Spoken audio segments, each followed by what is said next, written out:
అంటే తెలుగుదేశం పార్టీలో చేరారు మీరు. యాహ్! ఆ తర్వాత మళ్ళీ బయటకొచ్చారు. తెలంగాణ ఉద్యమానికి మద్దతు తెలిపారు.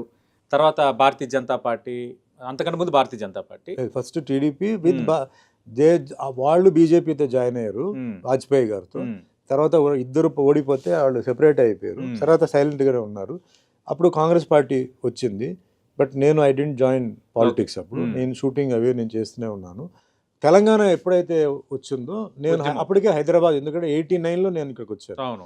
తెలంగాణ ప్రజలు నన్ను చాలా బాగా చూసుకున్నారండి. Hmm. అందరూ ఒక రకంగా మాట్లాడారు చెన్నైలో. Hmm. బట్ ఇక్కడ ఉల్టాగా నన్ను హక్కును చేర్చుకున్నారు. ఒక పెద్ద నాన్నలాగా, ఒక Hmm. అన్నయ్య, తమ్ముడు, మామయ్య అంటే క్లోజ్గా. Okay. తర్వాత షూటింగ్, అవుట్డోర్ షూటింగ్స్ అంతా అప్పుడు క్యారవన్ కల్చర్ ఇంకా రాలా. అవును. అప్పుడు అందరూ చాలా మంది ఇల్లు ఇచ్చి మధ్యాహ్నం భోజనం చేయడం, వాళ్ళ ఇంట్లో పడుకోవడం, Okay. వాష్రూమ్ వాడడం. ఓకే. సో ఒక బాగా ఎఫెక్షనేట్గా చూసుకున్నారండి. ప్లస్ నేను చూసింది ఏంటంటే కొంచెం అన్యాయం జరుగుతుంది, న్యాయం జరగాలి Hmm. అని ఒక ఫీలింగ్ రావడంతోనే నేను అప్పుడు ఏంటంటే ఎవరా వస్తారు ఈ కాజ్ కోసం అన్నప్పుడు కేసీఆర్ గారు రావడం, టీఆర్ఎస్ పార్టీ రావడం. సో అప్పుడు నేనేంటంటే పార్టీలో నేనేం జాయిన్ అవ్వాలా. అవును. బట్ ఆఫర్ ఎక్కడికి వచ్చింది అప్పుడు, ఎందుకంటే తెలంగాణ ఉద్యమానికి ఇంత ఇండస్ట్రీ నుంచి ముందుకు వచ్చి సపోర్ట్ చేశారు మీరు. మీకు టీఆర్ఎస్ లో చేరమని అలాంటి ఆఫర్స్ ఏమైనా వచ్చాయా? లేదు, ఎందుకంటే అప్పుడు బాగా ప్రచారం జరిగింది సుమన్ కూడా పోటీ చేయబోతున్నారు అని. అది నాకు తెలియదండి. Hmm. బట్ అందరికీ తెలుసు హరీష్ రావు గారు అక్కడ మన మియాపూర్లో హైటెక్స్ దగ్గర ఒక పెద్ద ఆయన మీటింగ్ పెట్టినప్పుడు నేను యూఎస్కి వెళ్తున్నప్పుడు నాకు సడన్గా పిలిచారు. Hmm. సుమన్ మీరు రావాలంటే నేను టికెట్ ట్రిప్ని క్యాన్సిల్ చేసి Hmm. నేను హైటెక్ సిటీలో వెళ్ళి కింద నేల మీద కూర్చొని వాళ్ళు వంట వార్పు కార్యక్రమం అని చెప్పి పెట్టారు. ఓకే. నేను దాంట్లో పాల్గొని Hmm. వెళ్ళాను. అలాగే చాలా ప్లేసెస్లో వెళ్ళాను. చాలా మందికి తెలుసు Hmm.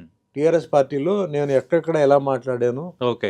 తెలంగాణ కోసం అన్నీ తెలుసు. Hmm. బట్ నాకు పార్టీలో జాయిన్ అంటే ఒక అవును. పొలిటికల్ పొజిషన్ అనేది నాకు ఇది లేదండి, ఇంట్రెస్ట్ నాకు లేదు. టీఆర్ఎస్ లకు వెళ్ళలేదు, మళ్ళీ కాంగ్రెస్ కి కనెక్ట్ అయ్యారు. నువ్వు కాంగ్రెస్ కనెక్ట్ అవడానికి Hmm. కారణం వచ్చి చిన్న శ్రీశైలం యాదవ్ అండి. ఓకే. నాకు ఫస్ట్ కాంగ్రెస్ కండువా పెట్టింది Hmm. శ్రీశైలమే.